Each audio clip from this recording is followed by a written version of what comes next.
Newsflash is brought to you by Franco Trading Enterprise. Still, fun papa fee.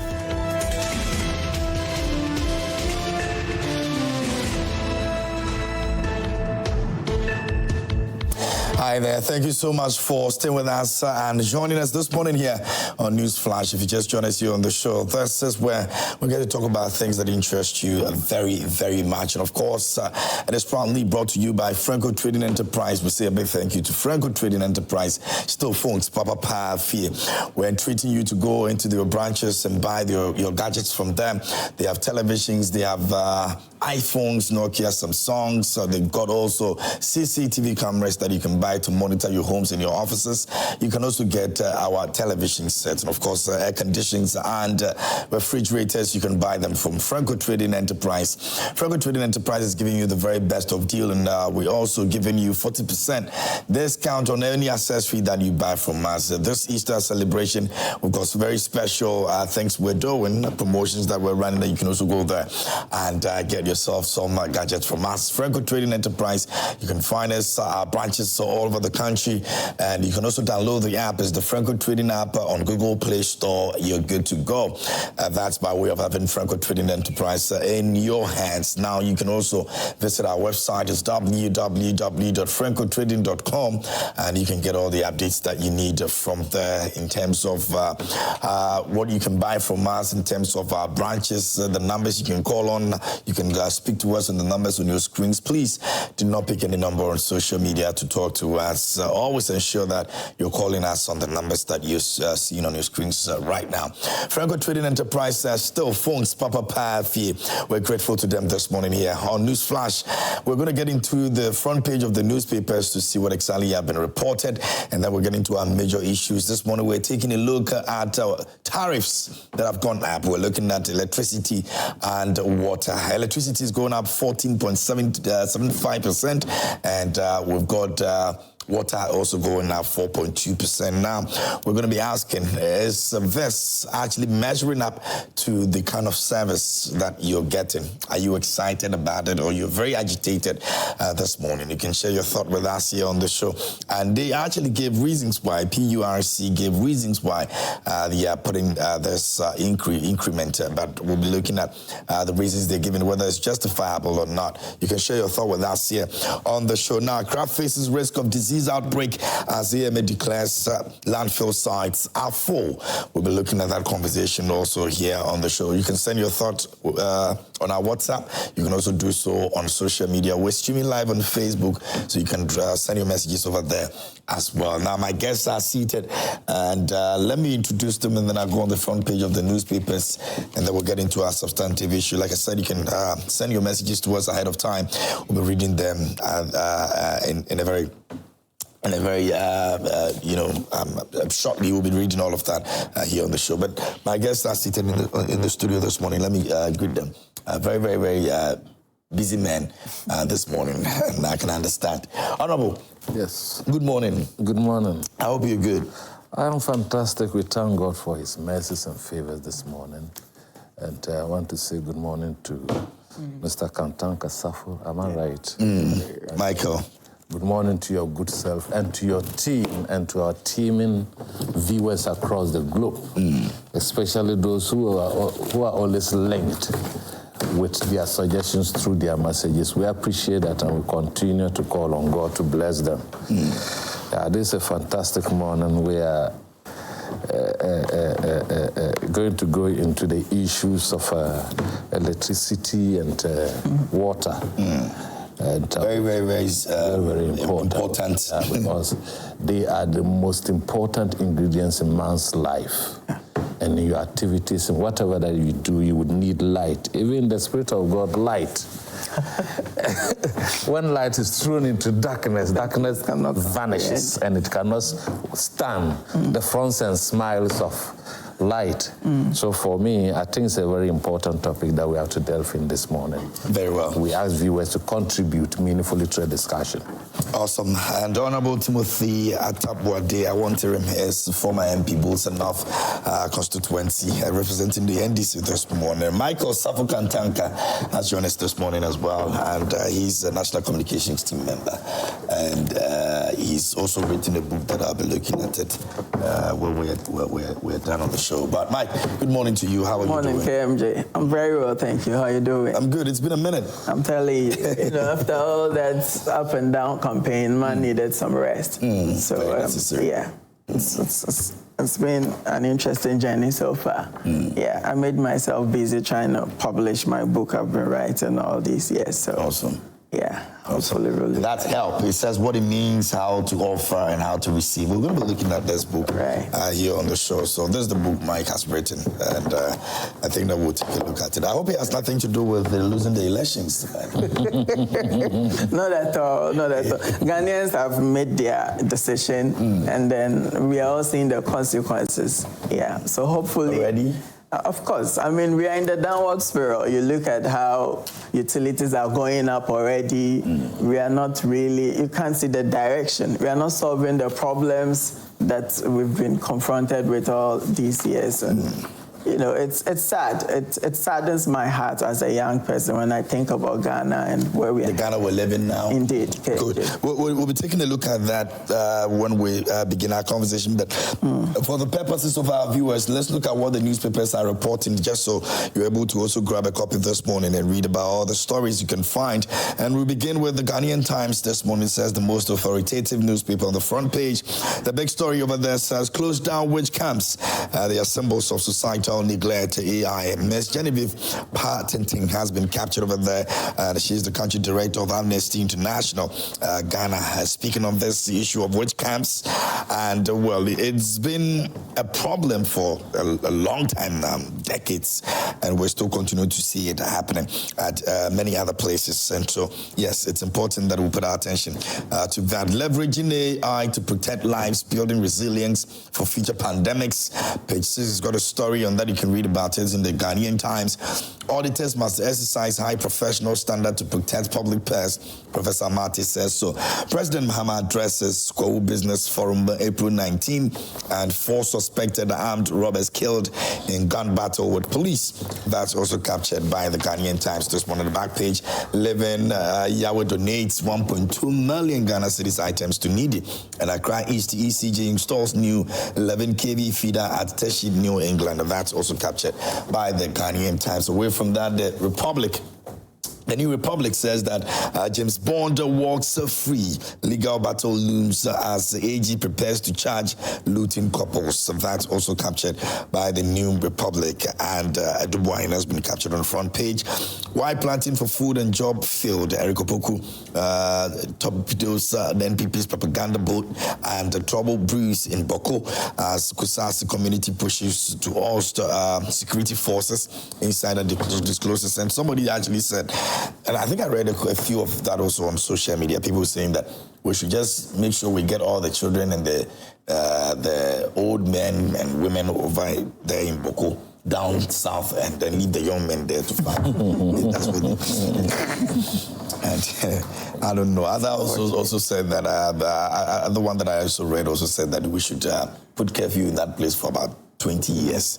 That's what they've been doing. It's been going on. Indeed. I mean, there's been curfew after curfew and all that, but we don't seem to have, solution to this Boko issue. But we're hoping that, the 24 and other people who matter will be able to come in and resolve this issue once and for all. It's not a good thing for the country at all. All gold dealings now under strict control. An NPP member in 10 million Ghana cedis defamation lawsuit. That's captured by the New Republic.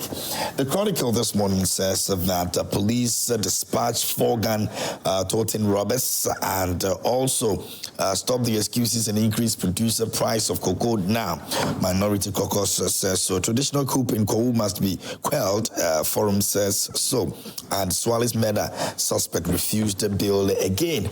That's also captured by the Chronicle newspaper. Now, the back page, Barca to strolling to the semis as they travel to Dortmund. Some sporting news, and Aston Villa aim at captivating comeback against PSG. And Arsenal's Jorginho to miss Real Madrid's second leg. And that's also captured at the back page of the Chronicle. And we're looking forward to that game today, Barcelona's game today. Last over the weekend, it wasn't too good. It was a scrappy win for me, but let's hope that we get better today. Now, the Observer is here, and it says that Kowu Forum will propel growth. Julius Debra says so, after forcing elected chairman of ECOWAS Investment Bank at 23rd AGM. He wasn't present, but the deputy was over there, and he actually sends his appreciation message to the people, the colleagues on the board as well. So that's a good one for us. Government to give $1 million to peasant farmers for vegetable production.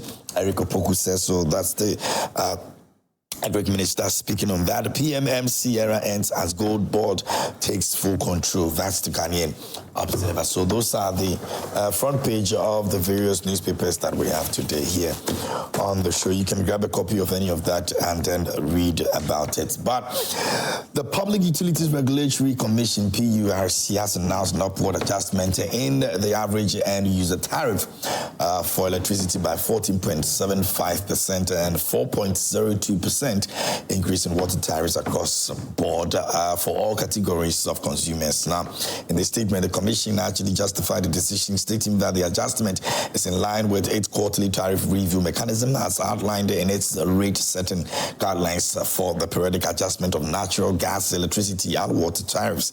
According to them, it's as results of these four key variables. Now, the CD-US dollar exchange rate, inflation, electricity generation mix, and the cost of fuel, mainly natural gas that is used in the production. But let's take a look at this. When I come back, I will indulge my guest in the studio. I'm a tailor. I buy a light every week. So a week, sometimes, because of the machine and the iron, I can buy like 300 or 400 a week. So for now, if they increase the light, it will affect me a lot, but how if I do? I don't have a choice. Let's say washing, let's say 3 gallons a week. Not expensive. Water is not expensive like electricity. It doesn't flow always, but it's good. Can't complain. You manage it. You manage it. If you complain, there's nothing you can do about it. It's better you manage your electricity. You want to increase electricity, right? Fine. Just stabilize the power for everybody to be convinced that we have constant power supply, but the prices that we are paying is not enough. So you want to come out with a new tariff. That's fine. You understand? How can you increase the price without giving me the better quality to enjoy? It's neither here or not there. They should go back and think about it and come back. Oh no, for me, I don't think it's good for them to increase it because once you are paying for the bills, you have to have the light constantly. As when sometimes you get to the house, the light is off. Sometimes the water too. Sometimes they can close the water like for a number of days. So we've struggled with. So for the increments, if they are increasing it, they should give a good service. That's all. Our house, we can buy like light. We buy light like 300 cedis. Within a week, the light will be finished. We are not using air conditioning too. We are only using 2 fridges and 3 television, but yet still, the light will be finished within 1 week. 300 cedis lights. So for them increasing the electricity bill and those stuff, like, seems to be tough for us. Yeah. It's not okay, but we are experiencing doomsday in Ghana here. If that is going to solve the problem of doomsday there, I'm okay with it. But if it's not going to solve the problem of doomsday, I don't think it's okay enough to increase the bills or the electricity bills. For them to increase it now, it will be a problem because when I buy 100 cedis prepaid, it just lasts for like 2 weeks or like 3 weeks. So if you're reducing it, that means it's going to last for like 1 week or something like that. And I don't think it's a cool thing at all. Yeah, fair enough. That would be good for them to operate well for us. We don't have problem paying the increment, but if we agree to pay such amount, such increment, and we can't get what we're supposed to get, I mean, the service that we're supposed to get, that would be unfair to us as a citizens. So they should try and do something about it. I'm a tailor. I buy And those are sampled views from some Ghanaians and what they think about the increment. And what do you also think about it? You can share your thought with us here on the show. Send your messages to us. Our WhatsApp line is active. We're streaming live on Facebook, so you can also send your messages over there. Do you think that it's justifiable enough, or you think that this is a problem that we have to be looking at? Share your thoughts with us this morning. And I'll start off with Michael. Michael, you were already unhappy about the situation. At all. Listening to the views of the ordinary Ghanaian there.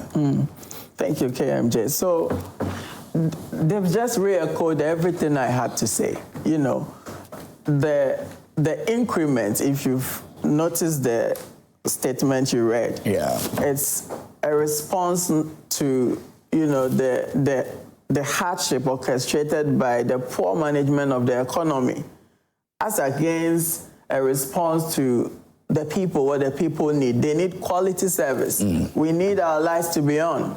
We need, so for the past month, I've been struggling with ECG Domi-Kwabenya district. You know, Westlands, our lights can go up for 3 days, and you would have to call them before they will acknowledge, oh, maybe there's something, so we'll come and check. They will come, they say, oh, there's a high tension, there's a transformer, so they have to call Legon people, maybe it's under their jurisdiction. Legon 2 comes, they say they have to call somebody from head office to bring a wire. You see the excuses. And how long has this been going on? Well over 3 months now. I mean, the whole of this year, I've been seeing Dumsor for the first time. It doesn't happen. It doesn't happen at West Legon. But, you know, it's something now you can't plan with light in the house. You can't.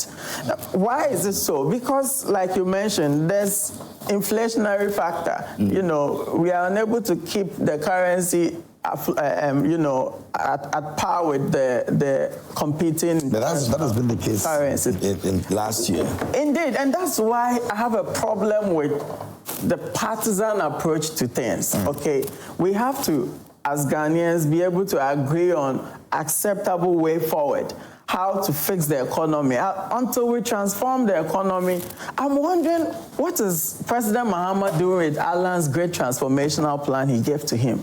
What are they doing with it? He willingly gave you ideas to help you transition our economy from one that is IMF dependent, from one that borrows to spend on consumption and all that, into one that really builds wealth for the people, one that deals with some of these problems comprehensively. They've shelved it. Nobody's taking any. But there was a meeting that you know, ended up having this presentation of the economic forum. Exactly. They did. Well, they didn't invite us. Oh, you were not there? No, we were not there. They didn't invite us. So that again is a problem. Alan kept talking about government of national unity. There's this disposition of winner knows all. So you have people who, because they've been voted into power, they think all of a sudden they know everything about the economy, everything about, you know, how to fix things. And so everybody in opposition or not in government is cut off. And we Alan had exclusive invitation with the president. The president. That's what I'm saying. He even gave them the GTP. I remember that. What have they done with it? What have they done with it? It's not too early. You saw their budget. You saw their items. If you want to know where people's priority are, you follow the money, where they take the money to. Go through the budget. You see where their interests are. They are not interested in transforming the economy. It's actually a populist budget they put out there just to, you know, amuse voters. But there are serious and tough decisions we needed to make because, KMJ, from 2027, 2028, we're going to start paying our external debts. And that's where the real issues will come up. That's where you would ask yourself if it was wise enough for you to spend 300 million on procuring sanitary pads. You know, the kind of things we are spending on. Yesterday, I read some interesting take. Why are we not building a factory to produce those parts here, rather than spending 300 million to, procure them elsewhere? Why is government not putting up a factory itself? With 300 million, you should be able to do that. So clearly, the focus is on borrowing to come and spend, and no economy has been able to build prosperity and become that robust by that trajectory. It doesn't work anywhere. It's about time we revisit some of the things we talked about in the Great Transformational Plan and follow it to the letter. Follow it and try and fix things for Ghanaians. It doesn't work. Some have the argument that it's too early for us to be putting pressure on the government in terms of some of the things that we want him to do now, especially the fact that most of the things they said they were going to do within a certain, stipulated time, they were able to achieve that. And so, by extension, all of these things that we are talking about are just too much. If you want them to be doing it, you're just asking for too much. KMJ, you see, I disagree with that school of thought. So, if you give birth to a child at the infancy, that's why there's exclusive breastfeeding for 6 months, If you miss that foundational stage, if you miss doing the right things at the early stage, then you're going to pay for it in the long run. The child will begin to develop all kinds of ailments as they grow. This is the time. This was the first budget. And like I said, we are in an IMF program. Yeah. The country is just trying to come out of a major economic crisis. President Akufo-Addo managed to take some very tough decisions that led to their downfall, like the debt exchange and all that, agreeing with external creditors that, hey, give us some time, let us start paying your monies after 2027. President Mahama is going to start paying those debts from 2027. Whether we like it or not, we have to pay. How are we I don't see how we are going to do that when we are not building our economy, we are not investing in the productive areas. We are increasing utilities, it's going to affect livelihoods, it's going to affect production. The cost of production is going to go high. And in all this, they are not talking about what the Ghanaian plight is. Keep my lights on, give me water, give me clean water. They are not talking about that. They are looking at how to plug in the inflation gap.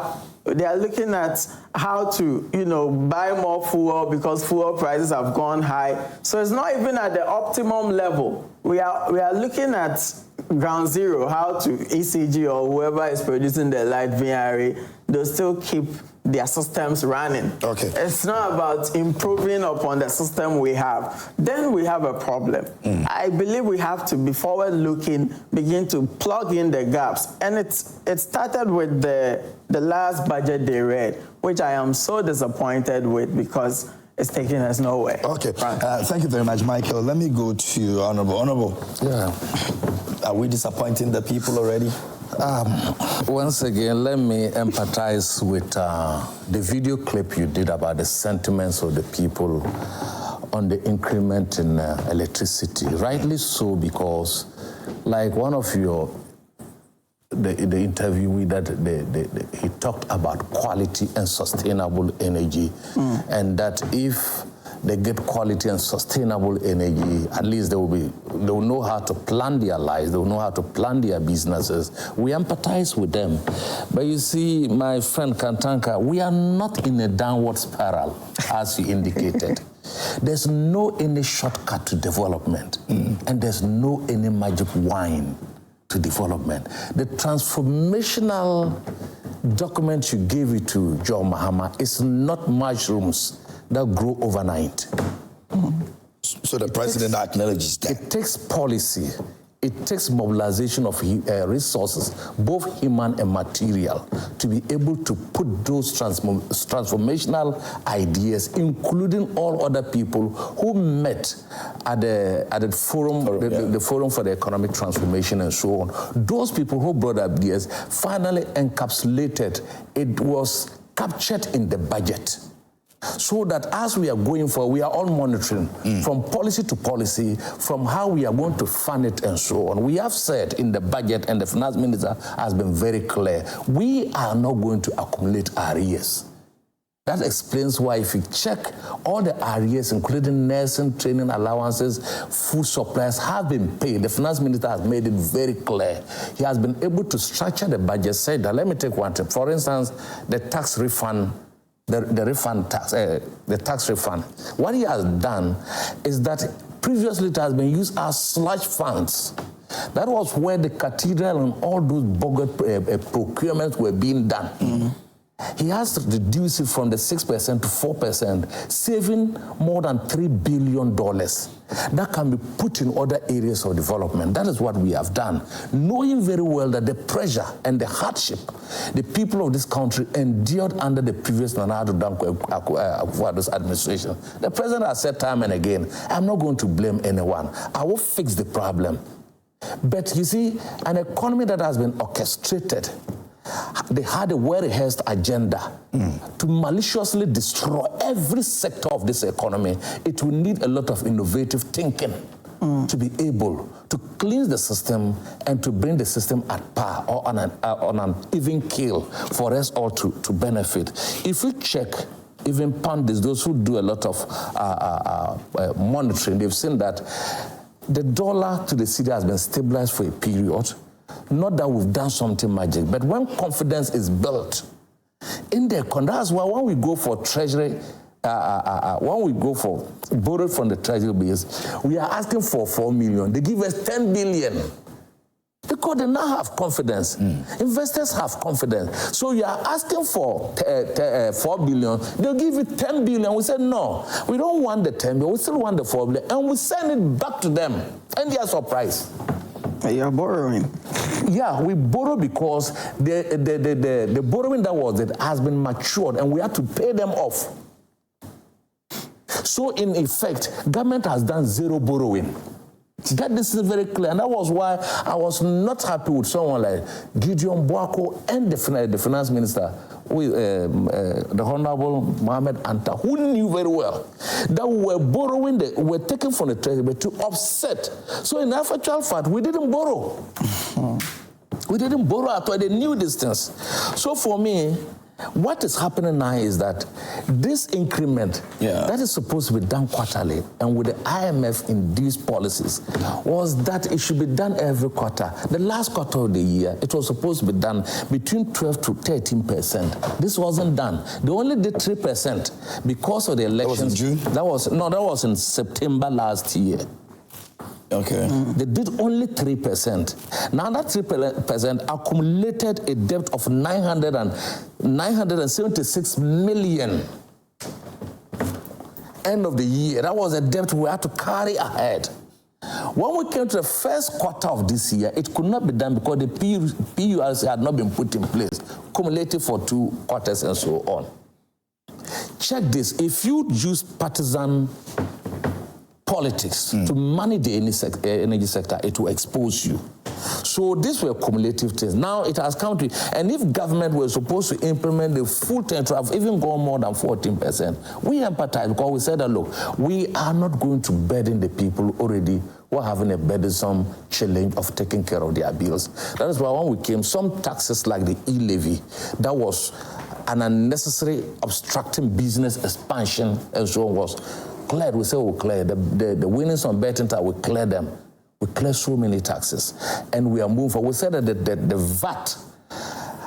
VAT is comprehensive. Ghana has the biggest VAT rate in Africa here, in West Africa. And as a result, what we did was that there's a technical team of the IMF currently in the country assisting government to have a uniform type of VAT so that we do not have a VAT system that continues to obstruct the businesses of this country. So for me, this is what government has done. Now let's look at it. Last year alone, how can an electricity company that is responsible do procurement of 7.3 billion over? 7.3 billion of procurement exceeded what they were supposed to do. ECG is supposed to collect 2 billion Ghana cedis each month. They are collecting below that. That is why in the increment they talked about the fact that there was so much arrears that are pending. And when you look at this, we cannot use the inefficiencies of an institution and transmit that onto consumers who are paying. He rightly said this morning, I pay, you pay, all of us pay. We don't owe. Ghanaian consumers do not owe. Corruption and mismanagement of the energy sector had led to this cumulative debt. Look, when we are transmitting lights, there's an allowable levels for the loss of power when it's being transmitted, power losses and so, which is 21%. We are currently doing over 40% because of inefficiencies in the system. How do we ensure we have to take the institutions on? Look, what we have to do, because from where we are right now, look at the cash water mechanism that was put up by this government. They took $40 million at the time. They only paid $10 million to the power producers. So it comes to a time the power producers will say, we'll cut the power off because you haven't paid us. You know, that was what. Now as we talk, remember when we handed over the energy sector to these people, they used all the 8 years talking about take or pay, take or pay, take or pay. You remember? They even forged figures on which they had to put a question in Parliament for the Minister of Energy to come and dispute that it wasn't there. It was about $900 million they were paying each month and so on. They continue. How come in 2016, I listened to me, KMG, how come in 2016, ECG made profit, Grico made profit, Netco made profit? How come that in 2016, when we were in power, Netco made profit, ECG made profit, Grico made profit, all the energy sector players made profit, and now we've run into a debt that is killing us. In the MPP's own document that they produced, in 2023-2024, the energy sector reform, it was identified that the energy sector, all my brother, owes $12 billion. And that was when the World Bank came in and said that, look, the greatest threat to our economy wasn't Ukraine and Russia war, but the greatest threat is the energy sector. We owe $12 billion. And I've heard our ranking member at the time, Honorable Bauer, stated this time and again that that's what is currently confronting us in this country. So where we have gotten to, we must ensure that we put pressure on these for a complete reformation of the energy sector producers. Is that what we're doing? That is what we are doing. Check the energy minister. Check what led to the unearthing of so many energy sector rots. Look at the cables that they find. Yesterday I was watching a video where I think even around Winneba area or so. Where is Adogiri? Where is that? In Sawam area. There's so many energy poles have been left there. Now we are beginning to unearth in almost every corner of this country some energy equipment that have been hidden or stolen. How come that when PricewaterhouseCoopers did, listen to me carefully, did the audit, they collected 10 billion Ghana cedis and paid, 15 billion, and paid 10 billion. Where did the 5 billion go to? So that 5 billion is transmitted again to the consumer.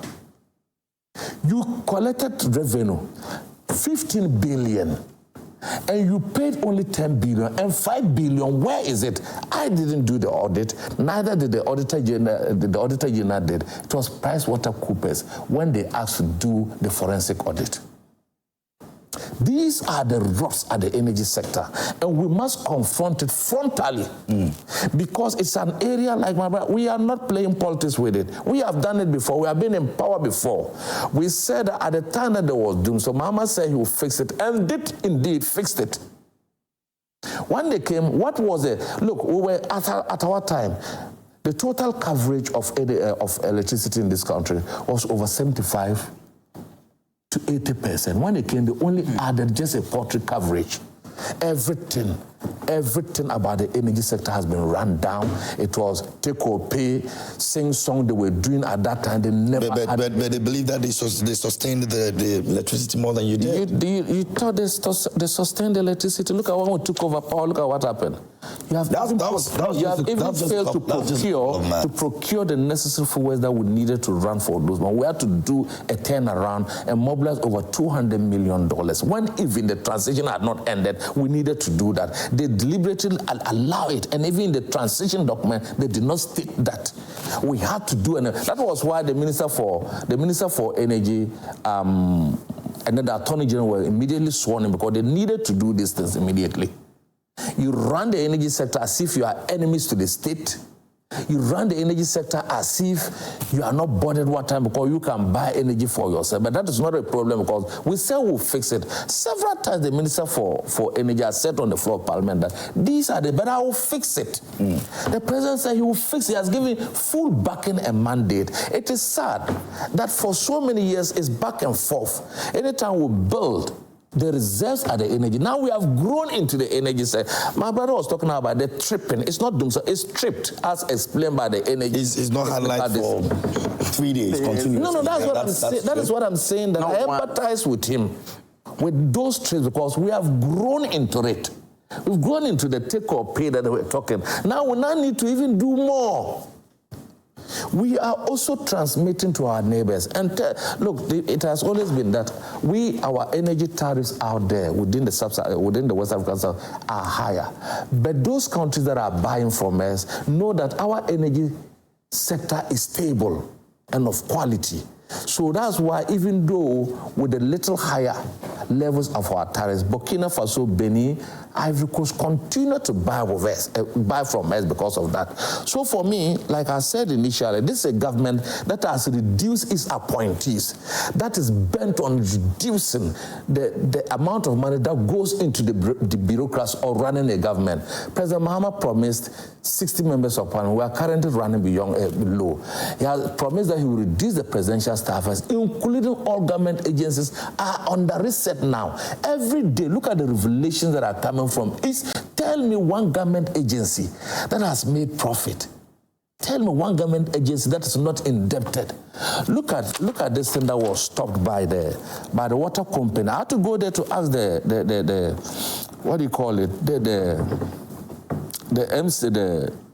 managing director of water. How can you give contracts in billions of Ghana cedis to private organizations to do what even that is not within the mandate, buying street lights for water company, buying street light? You know what stopped this? When I went there, he told me that, look, team, is true. These investigations are true. But the workers in Ghana Water stopped it. The workers stopped it. Billions of Ghana cedis. This was an audit done. So you have mandate to provide quality and sustainable. How do we now solve the plight of the people moving forward? Are we going to be? You see, government must be strict, and I think the Minister for Energy has talked about strict reliance or strict distribution fairly of the waterfall mechanism, for which we did. You see, we must also ensure that the losses within the energy sector are reduced. Absolutely. There's no... Come to think about it, why should ECG run at loss? Why should water run at loss?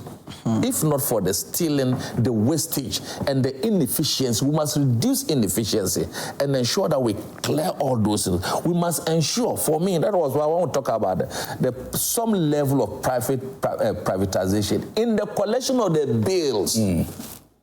In the collection, not the running of the system. Because we need to have a system that all the debts, we are able to recall it. Look, I can tell you for sure that if we're able to do this, we might not even be able to, we might not introduce or increase tariffs if all the energy sector, because the report says that $12 billion, the World Bank is worried about it. Now, you cannot go for an IMF, and the IMF is saying that cut off your, what do you call it, your subsidies. IMF is right. Why would you borrow from me and come and pay for the inefficiencies of your own institutions and so on? Cut off subsidies and ensure that you follow this trend. And when they do that, sometimes you may take them off for their conditionalities. But who created them? Now, who caused them? We ran this government aground. A government that took revenue over 1 trillion Ghana cedis. 1 trillion Ghana cedis.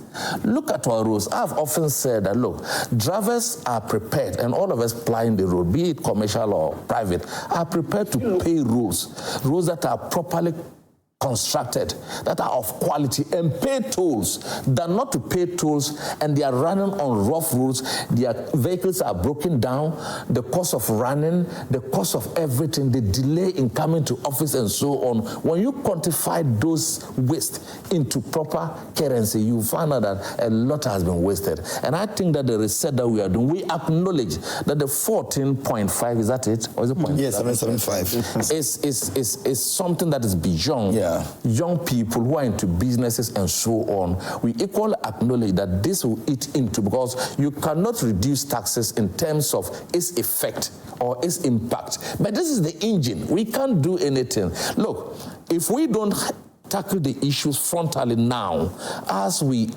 go into the future, these issues are going to continue to raise their ugly. Because the energy sector is a complete crime scene. It's a messed up. Okay. How on earth would you, my brother, import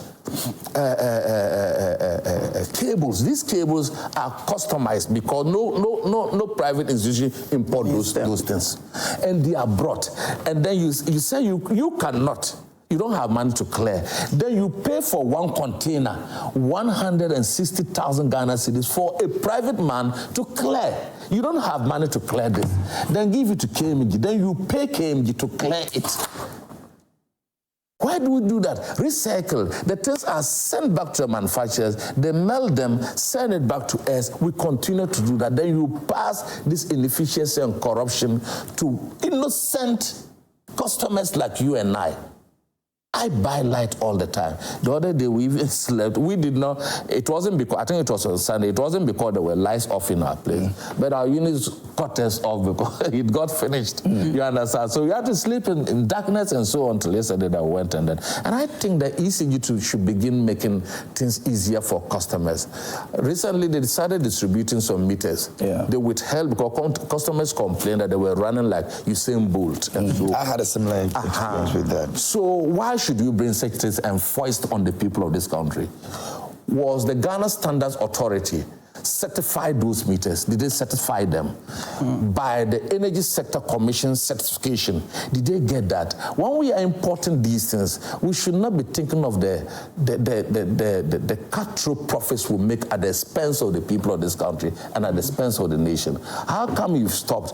If later on it is detected by the Energy Commission or the Ghana Standard Authority that these meters have been probably bought at a cheaper cost, who bears that cost? More often than not, those who create the problem for us, they are left they are left off the hook to go scot-free, and then the cost pass on to. Let me end on this thing. You see the energy transmission, the loss of energy transmission is currently above 30%. But people should know that the allowable level, I think, is about 20 or below. The standard. Now, what happened is that when these energy losses come, they find a way in putting it in for the consumer. So, in actual fact, ECG does not make losses in terms of the transmission. Do you get the point? So I think that now is the time for us to reset the energy sector. If we put all our effort in energy and water to reset, because we cannot run a 24-hour economy, 24-hour business without cheaper light. Remember that we said that the 24-hour is anchored on these things. So what we did was to get a calibrated meters for it to be able to read that you are running a 24-hour economy, and that this is, if you were to pay 1,000, probably the meter will say that you have consumed 500, then government will take that. But we must have quality energy, sustainable energy, like all of them have advocated in this morning. Enable us push forward. But it has an impact seriously on the people of this country. I must admit that. I'll try and get some messages from our viewers as well. Honorable makes some very profound admission that it's true. Ghana's energy cost is the highest in the sub-region. But then what he refuses to tell Ghanaians is and I'm resisting the urge to speak for MPP. I'm not here to defend MPP, but the facts must be laid clear. Who made the energy cost that high? It was President Mahama. They brought in the badges when Dumsor came in so much desperation, haste to solve it. They were procuring things, take or pay agreement. That's why we are there. Now, look at something interesting. And he was wondering why we are unable to make certain investments into our energy generation and all that. It's because ECG is owing. Government is owing the IPP so much. Yes, so who created the owing? It's ECG. That's what I was not ECG. Somebody procured the badges. No. President Mahama. No. You don't push it on the agency. The agency is managed by political actors. All right? I spoke to the engineer at my district. He's like, they need to get a SCADA system. That's like a supervisory and monitoring system that will be able to locate faults at the local level, the district level. They don't have it. Why? Because it's expensive. They come by. They're using all the money to give to Togbe Afede, AXA, Car Power, all these IPP owners. Now, look at this. Which monies are they giving to Togbe Afede? To pay for the badges, the IPPs, they take or pay thing. President Mahama. Is he the one who is paying, who is making the payments? The government is paying. That's not him. Some of the payments. So yeah, but it's the name that you mentioned. That's what I'm trying to clear that. So. I mean, he owns one of the power IPP. The company that owns it. So he call them? Yeah, but that is his company, so he doesn't come directly involved in that. Let's not drive him into that. Okay, fine. I get that. So in 2020, the government paid $1 billion to IPPs, 2020. Yes, so let's even assume, yes, that's actually getting into the second term of their government. But in the first term, in 2017, from 2017 to 2020, City News reports that ECG paid 2.7 billion Ghana cedis to 3 IPPs. That's the AXA, Car Power, Sempower. Are you saying that... There was already a 21 billion debts. Exactly. They came to meet it, so then they had to start paying. And I'm saying the debts were not accrued between the 2017, as he's saying, as he's trying to push the blame on. See, MPP, NDC, they are the problem of this country. NDC created the debts. MPP comes, they try to manage, they have their interest areas, so they also decide, okay, we won't pay. Do you realize towards the election, IPPs were saying they also put up the lights. You know, all those hassles. Why is it going on? Because they are not sincere with Ghanaians. Everybody wants to benefit from something. If it's not benefiting them, then there's no point going. But how do we stop that? Is the movement for change the decision maker now? So since you are actually articulating that the two of them are the reasons why we're where we are? There are integrated ways to solve this energy problem. First of all, we need to deal with corruption. We need to deal with the economy that is not, we are not building. We need to build the economy, focus on the areas that, like the productive areas. Invest there. You don't spend money on things that do not generate income for government and expect to have money for investments that are so needed by the people and agencies. And then we need to introduce, renewable energy. You can't rely on one source of power and expect to have cheaper energy. So there are so many. Bill Gates is investing so much. Watch Ghana reported they got about $1 billion from Bill Gates $1 million from Bill Gates $200 million grant for creating biofuels from excreta, toilet. Bill Gates has invested so much in there. We can tap into some of these interesting ideas. We can look at solar, how to transition from this water-generated, what do we call it? The Akosombo Dam and Bui we have depended on all these years, and begin to look at other options. And they are there. There are technical expertise there we can always tap onto. But there's this interest in profiteering, making money from the government, making money from government investments. So if it's not going to bring money to certain people with interest, then we keep going on, you know, the usual politics, blame shifting, MPP did this, NDC did that. We are not going anywhere with that. Okay. All right, let me try. No, I'll come to you. I want to try and engage our viewers a bit. And then do we have some messages? Let's have that in there. I'll come back to Honorable will have a speak, and then we'll wrap this of 7 topic up and move to you say we caused it. No, there is other issue of landfills. Now, this one over here is supposed to collect in the market. It says in our current national contest, it appears that numerous challenges have escalated exponentially. Even journalists face restrictions due to the Boko crisis, which raises concerns about media freedom. Why is nobody directly addressing the government on this issue?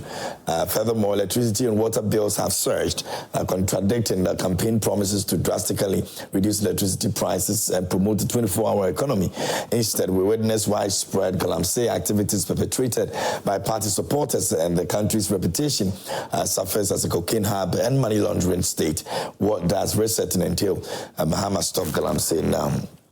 All right, so that's a message from all the way from Asaman Kese. Now, Emmanuel Amufa and Adansi Krufom says, in fact, Ghanaians have regretted voting for NDC. Ghanaians have been deceived by His Excellency Mahama because his campaign messages, he told Ghanaians that if he's elected as a president, he would not increase the electricity and water tariff. And now, what is happening? Shame onto him for deceiving Ghanaians. We're still in Ghana, and 4 years is just around the corner. We all live to see 2028. All right, so that's another comment over there. This one said the biggest problem in this country is because most of us are having short memories, just as it was re-emphasized by the NDC and John Mahama. How on earth can we make such a mistake by bringing the NDC back to power again? We have indeed sold our color TV for a black and white TV. As this bio from Wa sent in that as well. This one says, good morning, KMJ. This government is super incompetent and they can't do anything better for us. And that's from Robert Esiama, Lembele District, also sent in that as well. And another one over here says, this tariff hike and the NDC go explain tire hike, and Koforidia sent in that. And let me see what we have here. This one says, good morning, KMJ. I'm very worried, especially about the increment of utilities tariff. As a country, let's rebuild our state institutions very well to avoid unnecessary expenditure. It is costing ordinary Ghanaian cost of living unbearable, but it's still early days yet. That's from Big G in Tamale Central. And it says all leakages and corruption allegations should be investigated as soon as possible to fix the mess the previous government took us through. All right, so that's your message as well. Now, this one is from Musa Abato in Asawase, and it says the PRC's announcement of utility tariff hikes effective May feels like the usual lazy man approach, same reasons, same justifications every time. It's becoming a predictable cycle. At this point, we need to move beyond the politicization of these issues. Let's tackle them with objectivity and realism, putting the national interest first instead of repeating tired narratives. However, the government is right not to renew Damanga Gold Mines lease if the company hasn't declared profits to the state for years. All right, so Niamate is writing from Dome Sampaman, and it says, good morning, Mr. Host. The ECG's problem is theft, which is orchestrated by its staff. They do illegal connection to their friends and close relations, and even some companies. Some of their workers go into agreement with the customers and take money, especially with the prepaid. Most people, including government officials, do not pay. Only few of us pay. Any problem with ECG is wrong calculation. Even if you travel for a month without using electricity, they still give you the previous month's bill. In fact, there is a problem with the ECG. All right. This one says, good morning, everyone. Just in 3 months, electricity tariffs increased by 14.75% and water tariffs by 4.02% in all 18.77%. But public sector workers' salary was increased by only 10%. This means that Ghanaian public sector workers still have to add 8.77% of our salary to be used to use electricity and water in our homes. This is not what he promised Ghanaians. Greetings to my former MP. Christian from Sandema. This one over here says the recent increment in utility tariffs is a necessary step to safeguard the sustainability of our energy sector, which was recklessly mismanaged and plunged into crisis by the very government that now shamelessly complains. Under the NDC, we are focused on stabilizing the economy, ensuring reliable power and attracting investment, not playing populist games with the future of Ghana. This is about long-term national interest, not short-term political gimmicks. Good morning to the well-respected and celebrated politician, Honorable Timothy Atabwante. Daniel Apaliok from Sandema sent in that one. All right, so the next one over here says, good morning, sir. Talking of ECG, if the president, it's the first SOE I would privatize. Now, sir, ECG changed my meter without my knowledge and gave me a outrageous bill of 1,000 Ghana cedis to pay. I went to the office with all the bills and receipts of payments, and none of ECG worker has come to inspect it, but keeps giving me high rate of 10 kilowatt as daily consumption. The funny thing is that the new meter is not on their system. Okay, so those are some of the irregularities that have come up, but let's move on. Good morning, KMJ. This morning I pitied this MPP young guy. He was speaking like it was sensible to spend $58 million to dig the biggest hole in the world. His guru used on Kinky Party, Nado spending on private jets, and a lot of evils did on we Ghanaians and the Nado and Baumia Criminal Party. This NPP guy should think again. I'll address that Ghana first before political parties. Daniel from Daniel, so Michael is not an MPP man. He's Movement for Change man. So I don't know if you're doing the same. You guys are doing the same thing you do with Honorable Lawyer Janto whenever he comes here on the show. Then I would understand, but he's not an MPP man.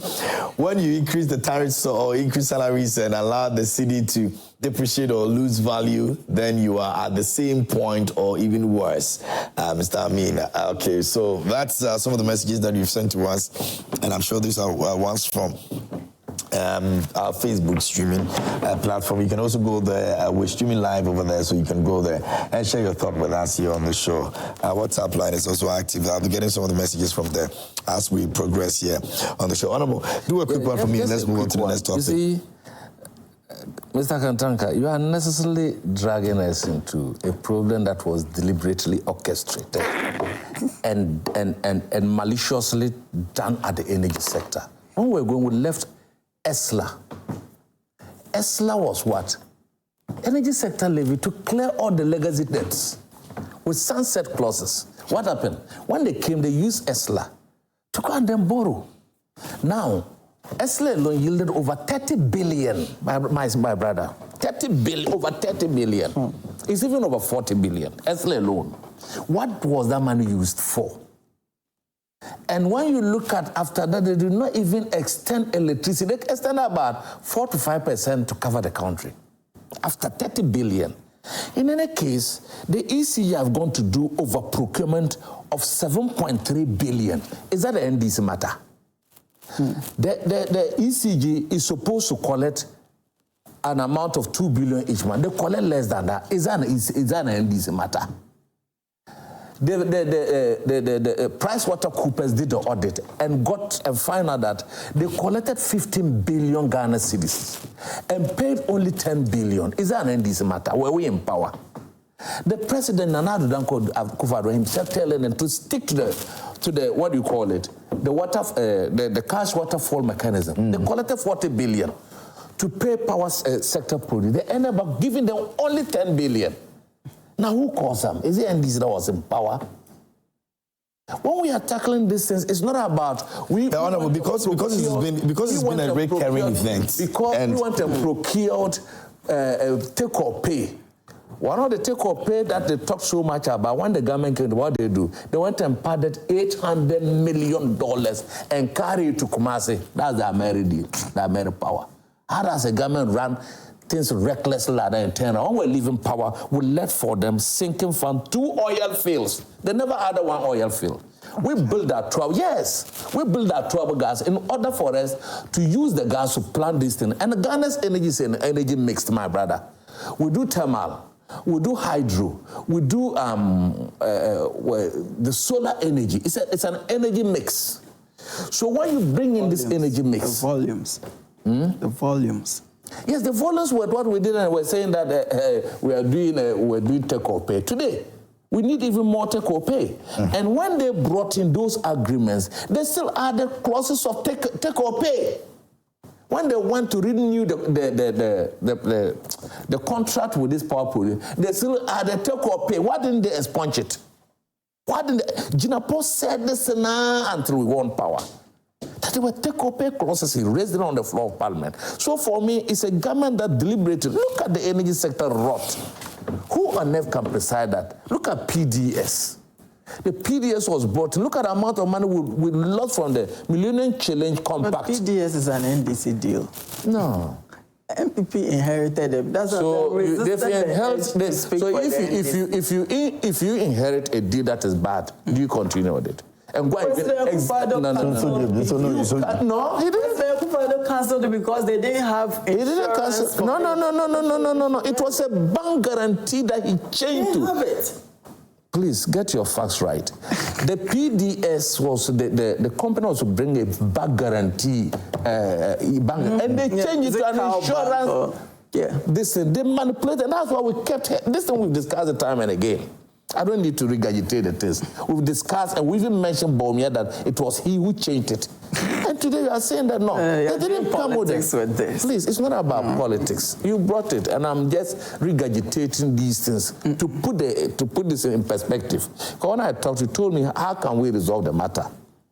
And we talked about the reduction of corruption, mismanagement. We talked about investing more money into ECG to recapitalize, to retool, to have an efficient system of transmission of the life. That's what people believe that they've not seen. But we've taken over 4 months. You want us to that's why these policies and the change of these things are not mushrooms. You are sleeping, and then fully where mushrooms are there.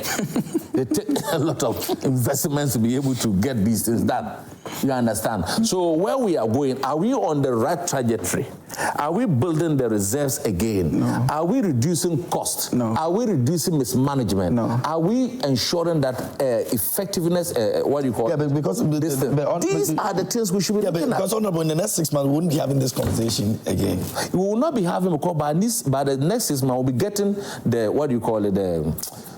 the fruits of the germination of the policies that we are getting. Okay, because give me a minute. When you look at even the WAPCO, the transmission, you know they had to postpone severally the picking of the lines in order for us not to get to so before we got to the elections, and they postponed, and now when we came, we said they should do it, and they've done the picking. So we now have gas flowing, unlike we were not having previously. In fact, we built a trouble plant because we wanted to use the gas that were flaring, to use that to power our thermal plants, because what we have gotten to, there's no way you can be operating just thermal. That's why we're doing the energy mix. Okay. And my brother is saying that we are at the time. Honorable, give me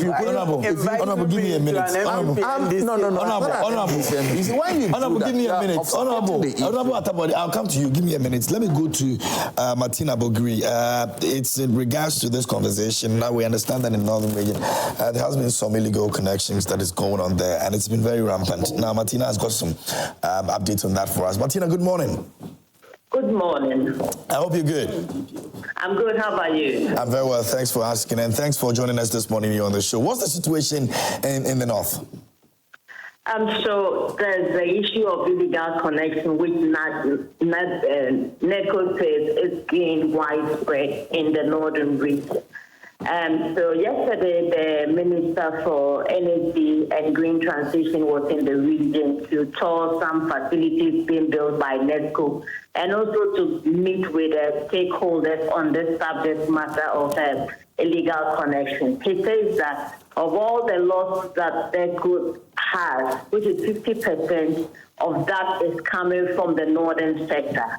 And then in the northern sector, we have 70% coming from the Tamale metropolis, which means that most of their losses that they are making is coming from the city.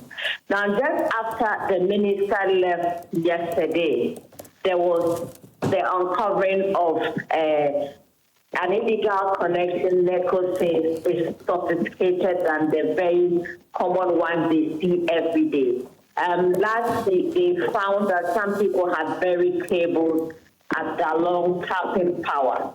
But this one was more complex in the sense that they had buried the cables, but they had also designed a complex system where they are able to strip off the grid and then on. And so they determine what power they use. NEDCO says that at a point, a facility that was housing over 20 rooms, all with air conditioning, was paying 1 cedi at a point at their daily consumption, which was not normal. And so yesterday in the evening, staff of NEDCO were at this hotel, and the hotel is called Adimbe at a Dabupa area. And so they went there to disconnect them.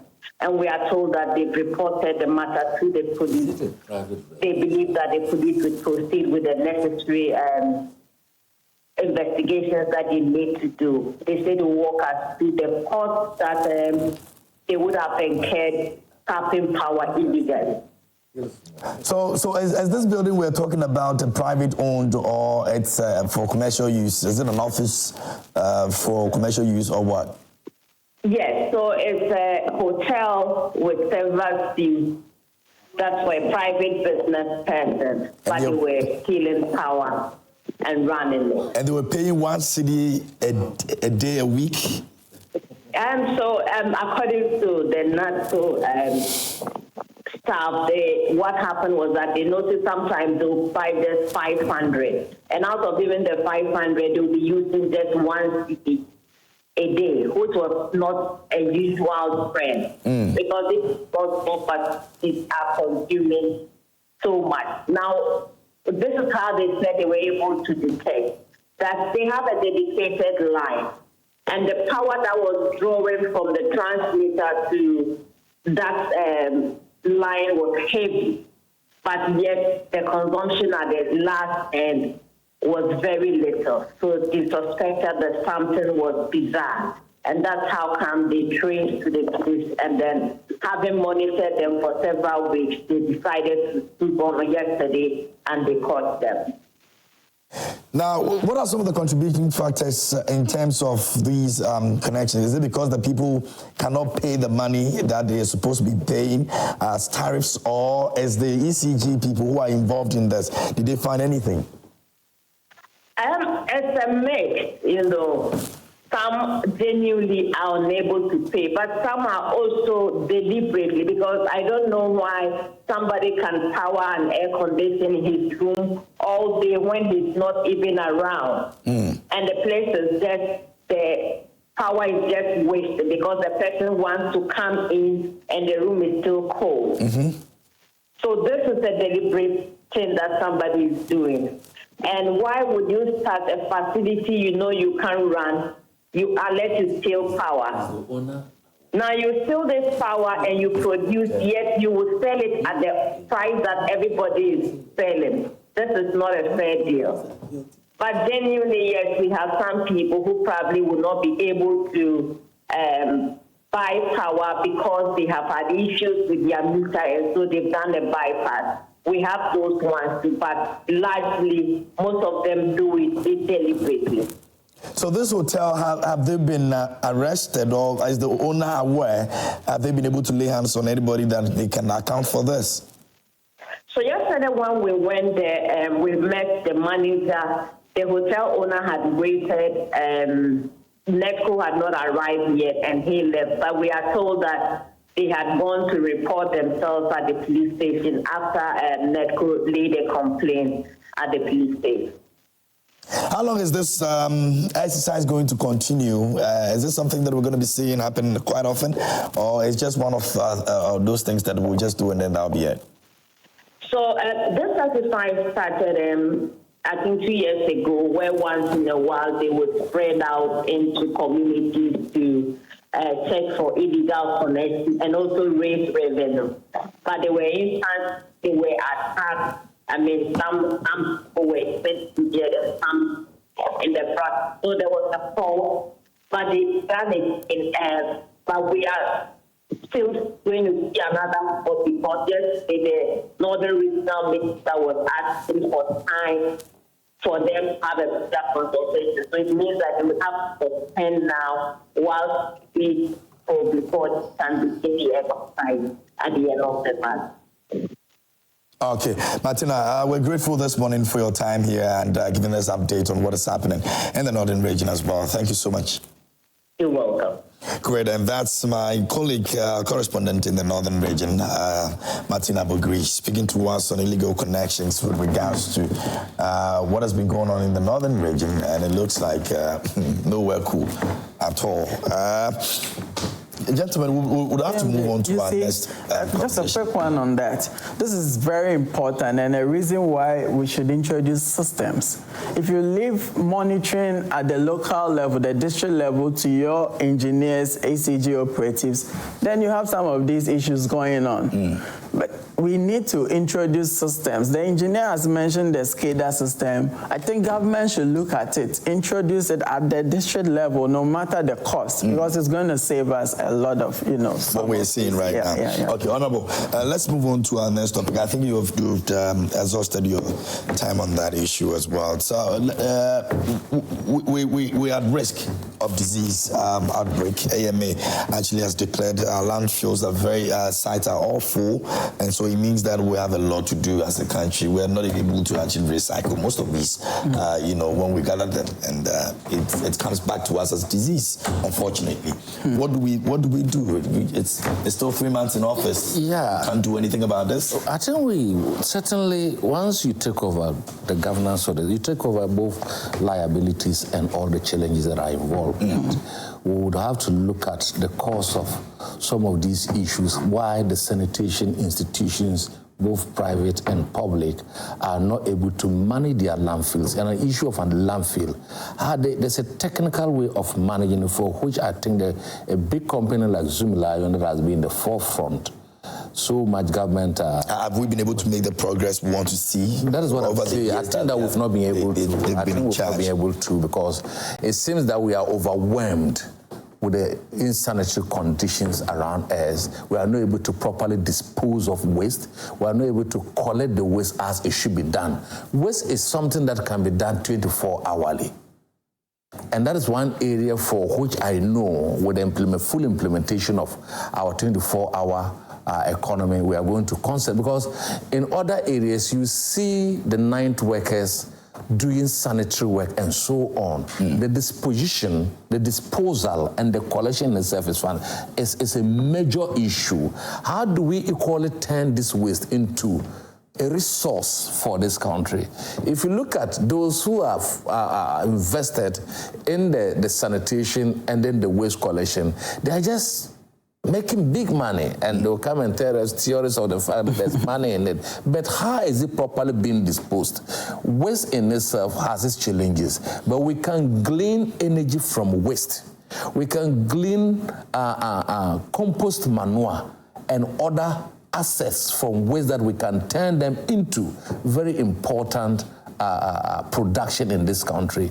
I've seen the recent technique, I think, in Australia and other areas where waste has become a resource.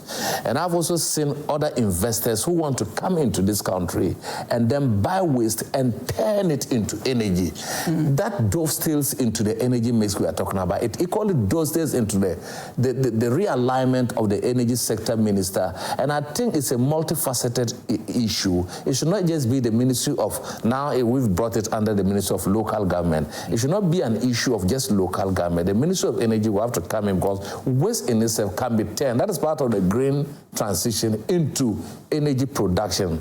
And before we go that, what is blowing my mind is how can the energy landfills continue to get choked almost all the time? One we know, aren't the waste managers focusing ahead to get other lands to continue to have these things? Do they waste? How has it been money that they continue to choke? I think before the elections also, there was a lot of cholera outbreak that even people lost their lives as a result of it's still lingering around anyway. And you see most of these things even choked in our rivers.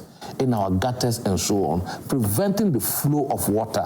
And sometimes they are pushed to the extent that they even, when you see the water spill, it goes with the waste.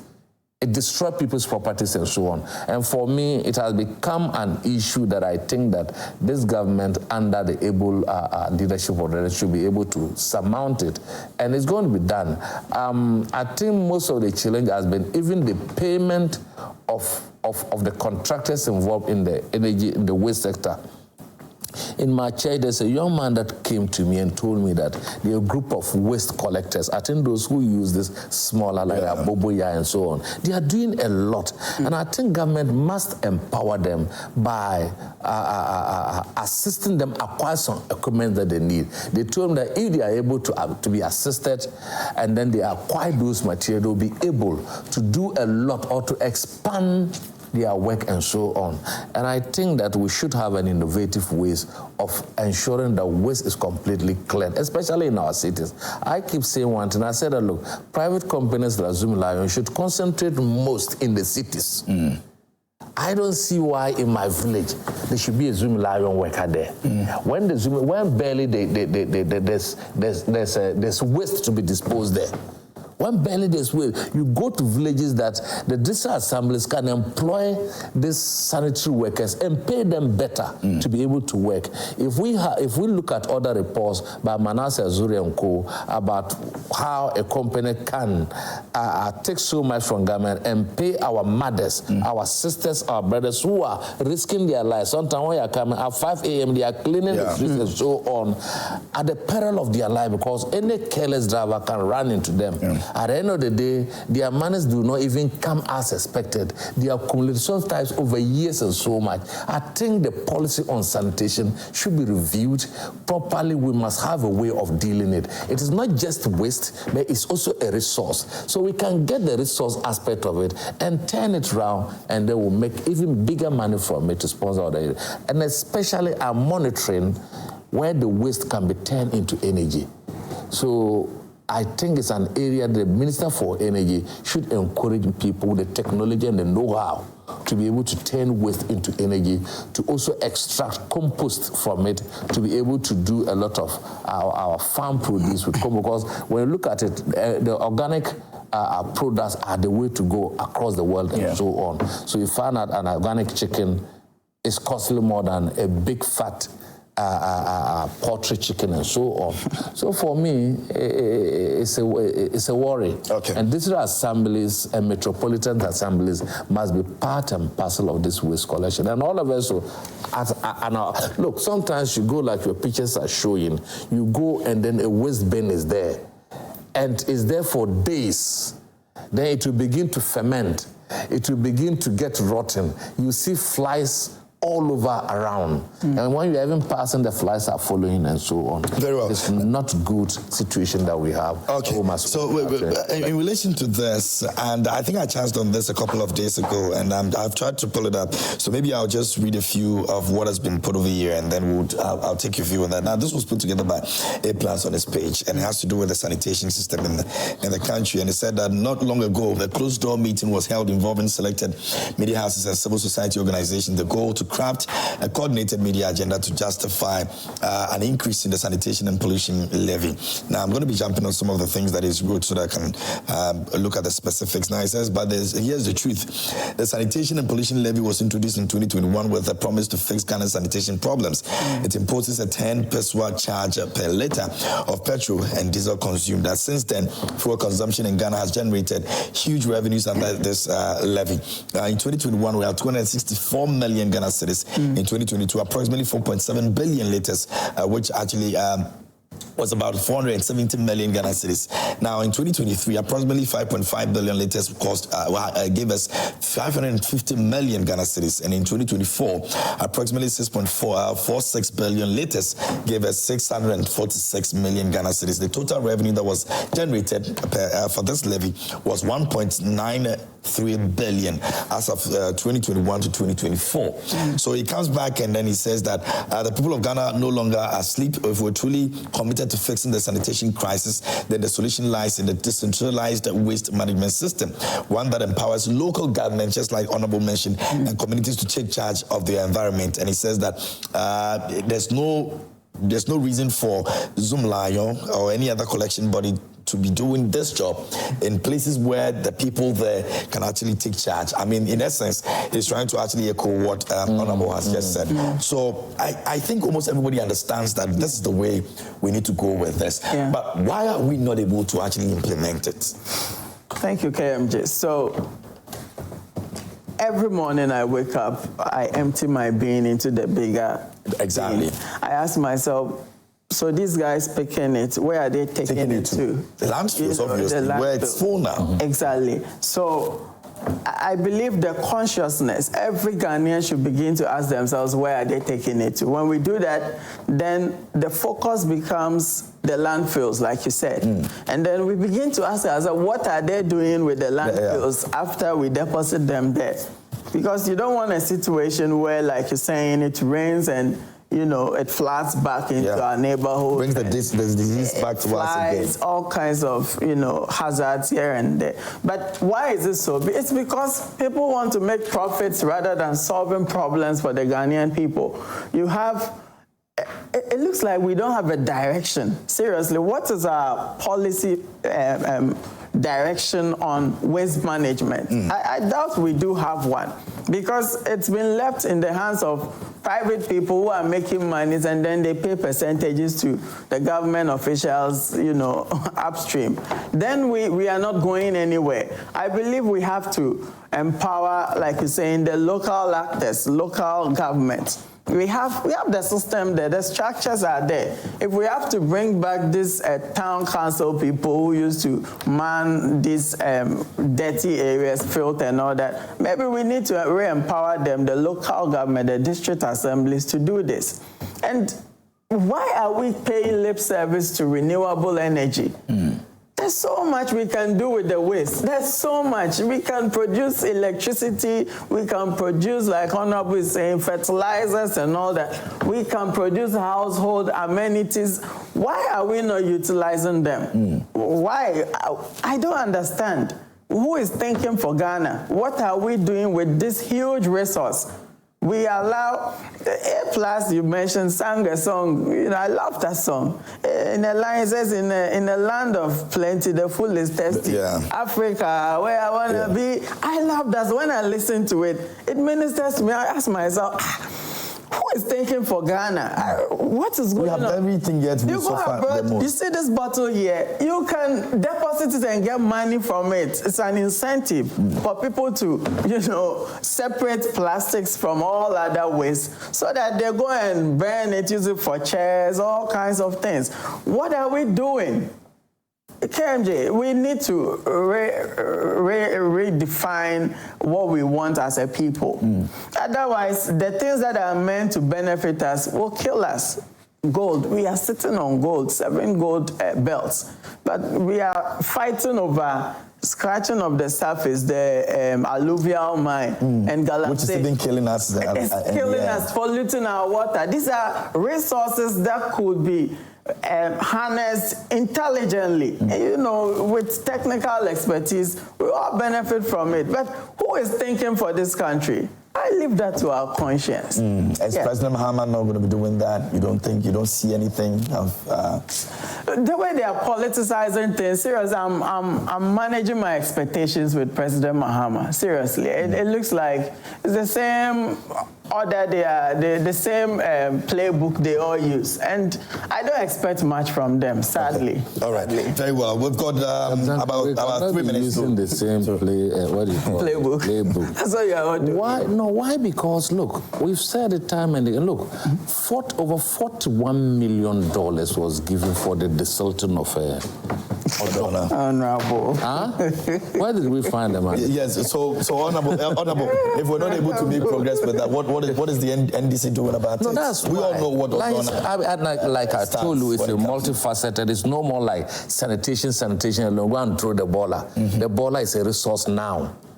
What can we do to harness the resource in it? And also, look, the landfills that you are talking about can be a point for recycling. It's not just you just build a plant there. The plant can be there for recycling. You do not need to actually separate what is supposed to be recycled. The other one is turning into compost manure. It is sold. People are going around buying manure. Is that not true? Indeed. To produce organic food and so on. Organic food in itself is sold across the world. That is the way people are now going. That's the lifestyles of people. We have it. A resource that has been tend to be an albatross on our neck. I've not seen that. You get it? It cannot. That conundrum should be broken. That look, this resource is a resource that is green, renewable at all time, because we continue to generate waste. Sometimes we are even walking on the street. You take this bottle of water, you don't know where to drop it. You may have to walk with sometimes get frustrated and you throw it anywhere, which is not your making and so on. For we've come a long way with sanitation. We spend so much money. We should not be having this thing. The landfills getting choked. I don't understand the concept there. When you look at what we are seeing, that is rubbish. It's also a landfill. Why would it be choked? This is a recreational, potentially big recreational area for tourists that can generate. That is green. It's renewable all the time. But how we are harnessing this? What we do is go for the hard currency that we all struggle to pay from our taxes or glean from our taxes, and the money is used recklessly. Okay. And for me, it doesn't make sense. We ensure that there's so much efficiency in government institutions and with private. Why do private people come to participate in public? If they come and the same problems still exist, did we go or did we come? That's the big question this morning. Now, Mensa Majid is from Bichim, Toronto. He says, good morning, KMJ. Let me use your platform to congratulate Honorable Abdul Mumin Sadiq for his appointment as a regional director for Buffer Stock, and Honorable Kwesi Essien for his appointment as a regional deputy and admiral coordinator. Increase in utility tariffs every 3 months is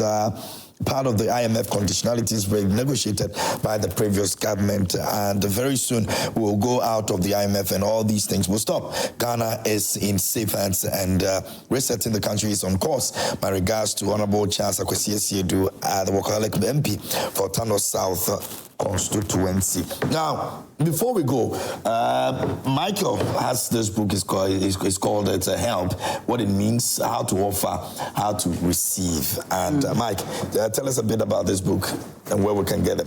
Thank you, KMJ. So this is a project I've been working on. I'm happy to share with the world. Help, what it means, how to offer, how to receive. It's going to be an important addition to households, libraries, and, all kinds of. It's an ideal gift, actually, for anybody, because we are in a society where, values and virtues are actually on the decline. The degeneration is so bad that people are not benefiting from various relationships they find themselves in. But you see, help is so important that everybody wants to associate with help. Everybody wants to be seen as helping somebody. Everybody wants to receive help from somebody. But do we really understand help? Do we know what the other person needs to be able to help? How do we know that? It's all in the book. I tap from my years of work as a community development practitioner, human development practitioner, and I look into how we reach out to communities, we do needs assessment, rural appraisal, how we understand the needs of people, and try to bring it into our individual relationships with different people, and look at how do you actually assess the needs of somebody to be able to help them. And if you're also in need of help, how do you position yourself in a way to attract the help you need? Because people don't just go about helping people. One is whatever they are given to should be something of interest to them. You should be able to bring a certain value to them so that they will want to help you.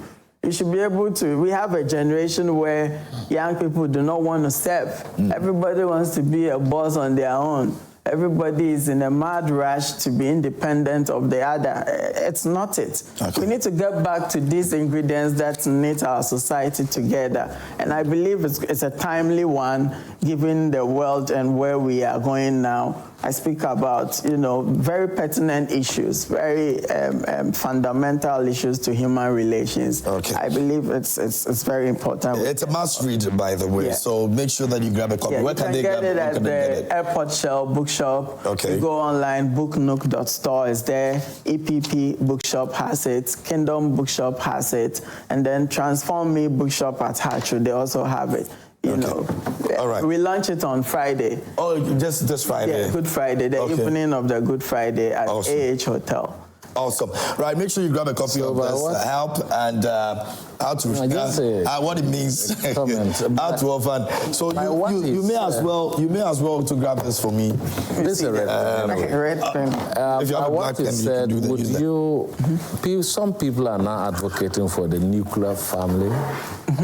But by this, it means that we have to dwell on our external family and so on. Well, it's about all kinds of relationships. Yeah, because it could even be with strangers. Extended family system. Would you encourage that? No, my Honorable Timothy. Michael Savukataka joined me this morning. Honorable Timothy Atamwani was also here with me this morning as well.